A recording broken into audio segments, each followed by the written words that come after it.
അപ്പൊ പാലക്കാടിനെ റെപ്രസെന്റ് ചെയ്ത് big boss ഷോയിൽ പോയെന്ന ഒരാൾ നിലയ്ക്ക് എന്താണ് പാലക്കാട് ഓഡിയൻസിനോട് പറയാനുള്ളത്? ബോസ് അഗ്നി പരീക്ഷ എന്ന് പറഞ്ഞൊരു ഷോ ആണ്. ടോപ്പ് 20 കണ്ടസ്റ്റൻസിലെ ഒരാളാണ്. പാലക്കാടാണ് ഞാൻ ജനിച്ചതും വളർന്നതും എല്ലാം. നമ്മുടെ എല്ലാവരും പാലക്കാടുകാരുടെ മനസ്സെന്ന് പറഞ്ഞാൽ കുറച്ച് നിഷ്കളങ്കമായ മനസ്സാണല്ലേ.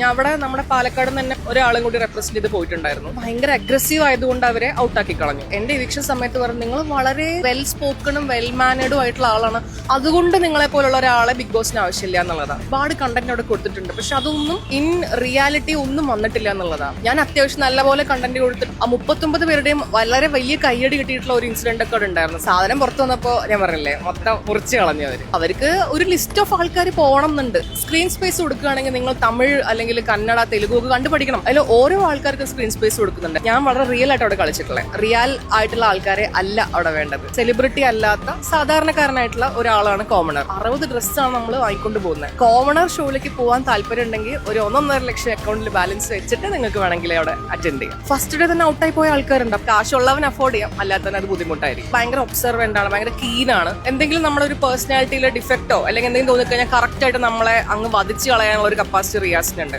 ആള് വരുമ്പോൾ തന്നെ ആ സ്പേസ് ആൾക്ക് വേണ്ടി അഡ്ജസ്റ്റ് ചെയ്യും. അതാണ് രഞ്ജനയുടെ ഒരു കപ്പാസിറ്റി. ഏറ്റവും നിലവാരമില്ലാത്ത കമന്റ്സും ഒന്നും ചെയ്യാത്ത ഒരു വേസ്റ്റ് ആയിരിക്കുന്ന ഒരു ജഡ്ജ് ആരാന്ന് വെച്ച് കഴിഞ്ഞാൽ 100% ഞാൻ അഖിൽമാരാറാന്ന് പറയും. അതിനകത്ത് പോയിട്ട് ആളെ തന്നെ സെല് ചെയ്തുകൊണ്ടിരിക്കുക. ആളുടെ ഒരു ഇമേജ് ബിൽഡിങ്ങിന് വേണ്ടിയിട്ടാണ് ആൾ അഗ്നി പരീക്ഷയിൽ വന്നിരിക്കുന്നത്. നിലവാരമില്ലാത്ത കണ്ടസ്റ്റൻസ് തന്നെയാണ് അതിനകത്ത് ഇപ്പൊ ഇരിക്കുന്നത് എന്നുള്ള ഒറ്റ വാക്കിൽ ഞാൻ ചുരുക്കുന്നു.